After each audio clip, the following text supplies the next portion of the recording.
नमस्कार। दोपहर समाचार में आपका स्वागत है।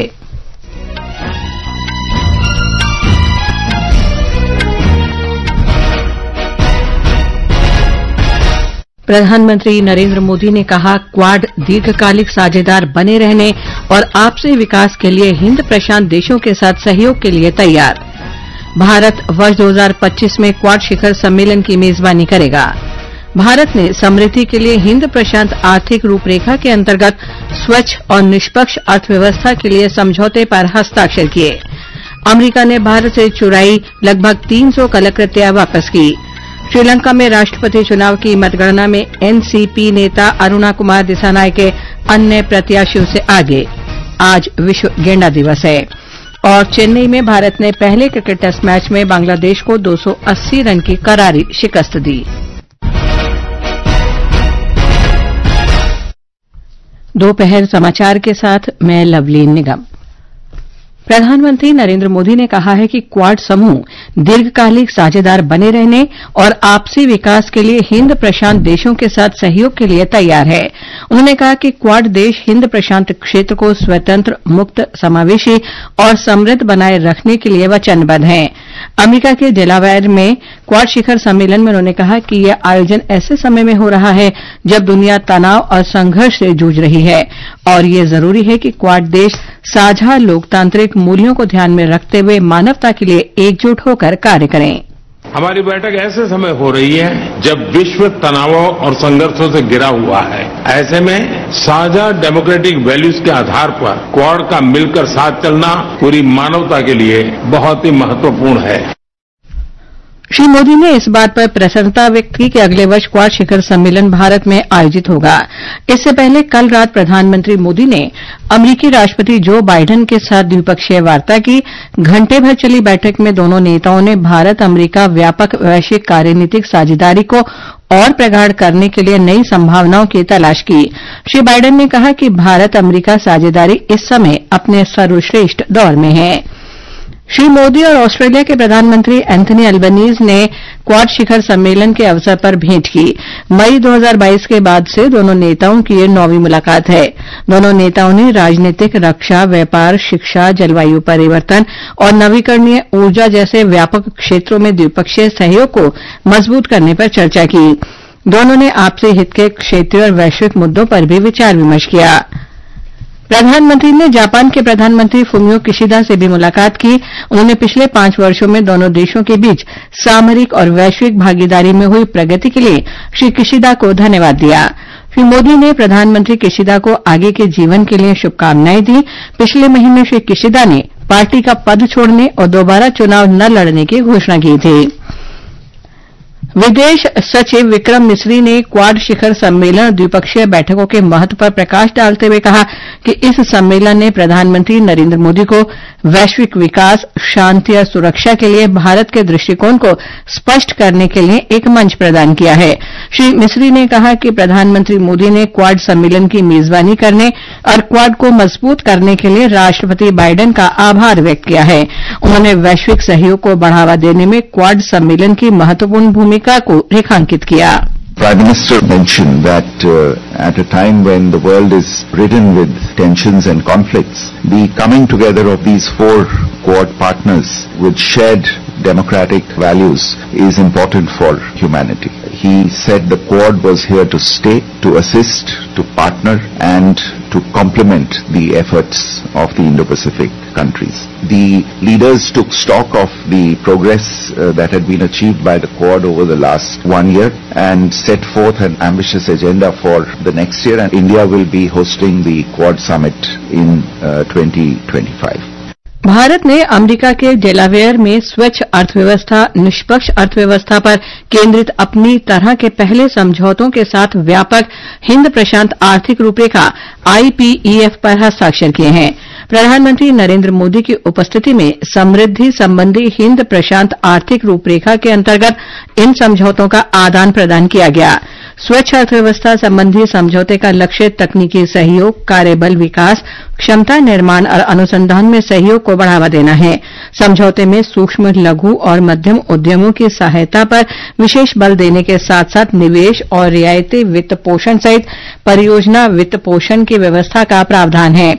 निष्पक्ष अर्थव्यवस्था संबंधी समझौते का उद्देश्य हिंद प्रशांत क्षेत्र में अधिक पारदर्शी और अनुमानित व्यापार तथा निवेश वातावरण तैयार करना है। ये समाचार हमारी वेबसाइट www.newsonair.gov.in और हमारे न्यूज ऑन एआईआर ऐप पर भी उपलब्ध हैं। अमेरिका ने भारत से चुराई गई 297 कलाकृतियों को लौटाने का फैसला किया है। ये कलाकृतियां जल्द ही भारत भेजी जाएंगी। प्रधानमंत्री ने इन कलाकृतियों को लौटाने के लिए राष्ट्रपति बाइडेन का धन्यवाद दिया। श्री मोदी ने कहा कि ये वस्तुएं केवल भारत की ऐतिहासिक संस्कृति का ही हिस्सा नहीं है, बल्कि ये उसकी सभ्यता का आधार है। घनिष्ठ द्विपक्षीय और सांस्कृतिक संबंधों को और मजबूत बनाने के उद्देश्य से और जून 2023 में जारी किए गए संयुक्त वक्तव्य के अनुसार अमरीकी विदेश विभाग के bureau of educational and cultural affairs और भारत सरकार के संस्कृति मंत्रालय के अंतर्गत आने वाले भारतीय पुरातत्व सर्वेक्षण ने राष्ट्रपति बाइडेन और प्रधानमंत्री मोदी द्वारा सांस्कृतिक धरोहर के संरक्षण के लिए सहयोग बढ़ाने की प्रतिबद्धता को पूरा करने के लिए जुलाई 2024 में एक सांस्कृतिक संपदा समझौते पर हस्ताक्षर किए थे। अधिकांश कलाकृतियां पूर्वी भारत की टेराकोटा से बनी हैं, जबकि शेष कलाकृतियां पत्थर, धातु, लकड़ी और हाथी दांत से बनी हैं और उनका संबंध देश के विभिन्न भागों से है। श्रीलंका में राष्ट्रपति चुनाव की मतगणना जारी है। एनपीपी नेता अनुरा कुमारा दिसानायके ने शुरुआती बढ़त बना ली है। चुनाव आयोग के अनुसार वामपंथी नेता ने 22 चुनावी जिलों में 50 से अधिक मत हासिल किए हैं। ब्यौरा हमारे संवाददाता से। श्रीलंका के सभी चुनावी जिलों में कड़ी सुरक्षा के बीच वोटों की गिनती जारी है। आज सुबह जैसे ही रुझान आने शुरू हुए, एनपीपी नेता अनुरा कुमारा दिसानायके ने अन्य उम्मीदवारों पर बढ़त बना ली थी, लेकिन जैसे जैसे गिनती आगे बढ़ी, अंतर कम होता गया। चुनाव आयोग द्वारा साझा किए गए रुझानों और परिणामों के अनुसार वामपंथी नेता 39% वोटों के साथ आगे हैं, जबकि साजिद प्रेमदासा 34% वोट बटोर पाए और मौजूदा राष्ट्रपति रानिल विक्रमसिंघा 17% वोटों के साथ तीसरे स्थान पर हैं। चुनाव आयोग ने कहा है कि मतगणना का दूसरा दौर होगा, जिसमें शीर्ष 2 उम्मीदवार को छोड़कर सभी उम्मीदवार बाहर हो जाएंगे और अन्य उम्मीदवारों के दूसरे और तीसरे वरीयता के वोट शीर्ष 2 उम्मीदवारों को हस्तांतरित कर दिए जाएंगे। इस दौर के बाद जो उम्मीदवार सबसे अधिक वोट हासिल करेगा उसे विजेता घोषित कर दिया जाएगा। अहमद मोइन फारूकी, आकाशवाणी समाचार, कोलंबो। भारतीय संसद कल से नई दिल्ली में शुरू हो रहे 2 दिवसीय 10वें राष्ट्रमंडल संसदीय संघ सीपीए भारत क्षेत्र सम्मेलन की मेजबानी करेगा। सम्मेलन की अध्यक्षता लोकसभा अध्यक्ष ओम बिरला करेंगे। लोकसभा अध्यक्ष बिरला सीपीए भारत क्षेत्र के अध्यक्ष भी हैं। सम्मेलन से पहले सीपीए भारत क्षेत्र कार्यकारी समिति की बैठक होगी। सम्मेलन का विषय सतत और समावेशी विकास में विधायी समितियों की भूमिका है। राष्ट्रीय मानवाधिकार आयोग ने पुणे में एक निजी कंपनी में केरल की चार्टर्ड अकाउंटेंट की मौत का स्वतः संज्ञान लिया है।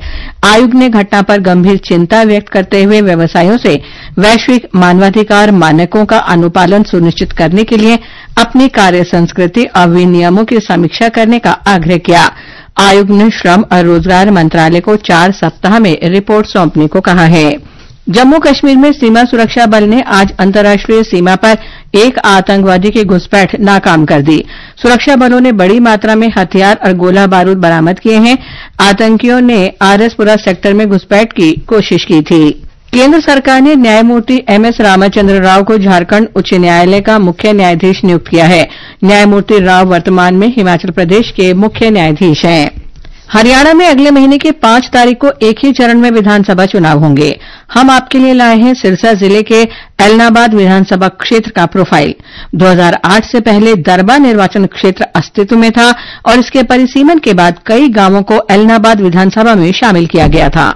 एलनाबाद विधानसभा निर्वाचन क्षेत्र हरियाणा विधानसभा के 90 निर्वाचन क्षेत्रों में से 46वां निर्वाचन क्षेत्र है। यह निर्वाचन क्षेत्र एक सामान्य सीट है और सिरसा लोकसभा निर्वाचन क्षेत्र का हिस्सा है। इनेलो नेता अभय सिंह चौटाला 2010 से एलनाबाद से हरियाणा विधानसभा के निर्वर्तमान सदस्य हैं। शहरी और ग्रामीण क्षेत्रों के मिश्रण वाला यह निर्वाचन क्षेत्र कृषि विकास, बुनियादी ढांचे और सामाजिक कल्याण जैसे मुद्दों पर केंद्रित है। एलनाबाद विधानसभा क्षेत्र में 1 1,95,547 मतदाता हैं। एलनाबाद विधानसभा क्षेत्र के लिए करीब 192 मतदान केंद्र बनाए गए हैं। इस बार करीब 13 उम्मीदवार मैदान में हैं। भारतीय जनता पार्टी के अमीर चंद तलवाड़ा, कांग्रेस पार्टी से भरत सिंह बेनीवाल, इंडियन नेशनल लोकदल से अभय सिंह चौटाला, आम आदमी पार्टी से मनीष अरोड़ा, जननायक जनता पार्टी से अंजनी लाड़ा प्रमुख उम्मीदवार हैं। आकांक्षा सक्सेना, आकाशवाणी समाचार, चंडीगढ़।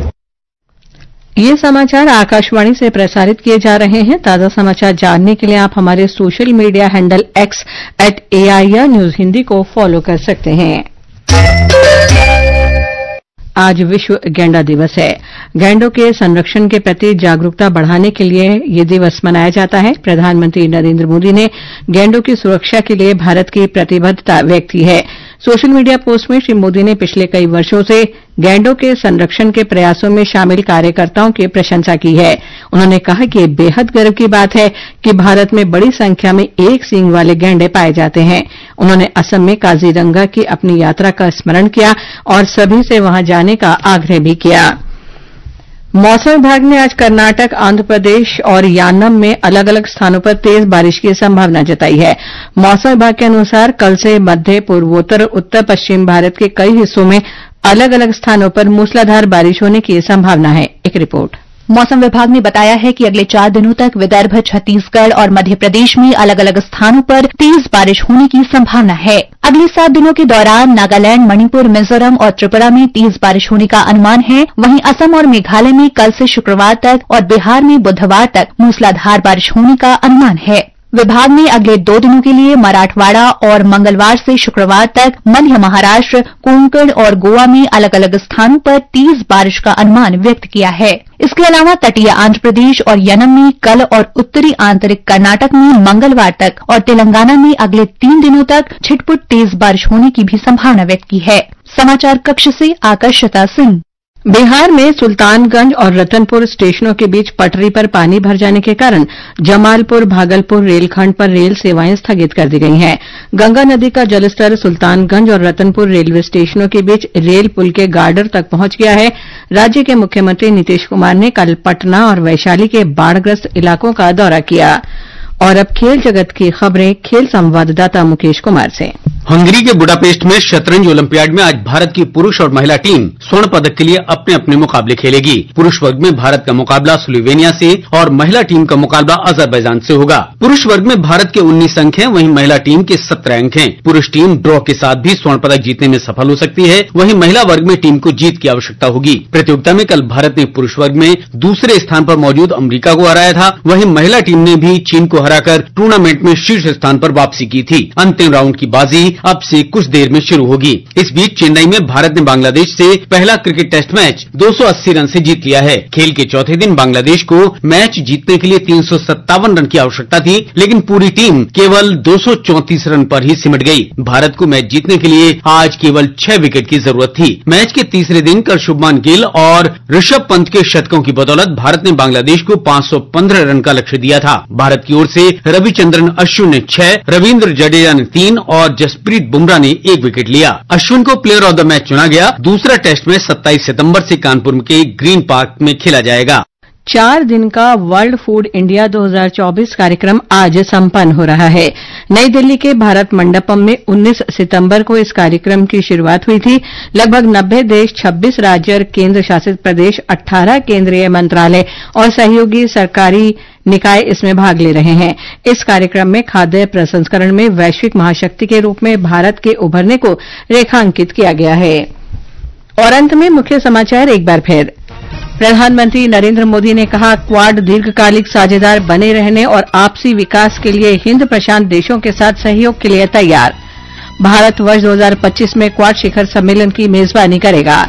भारत ने समृद्धि के लिए हिंद प्रशांत आर्थिक रूपरेखा के अंतर्गत स्वच्छ और निष्पक्ष अर्थव्यवस्था के लिए समझौते पर हस्ताक्षर किए।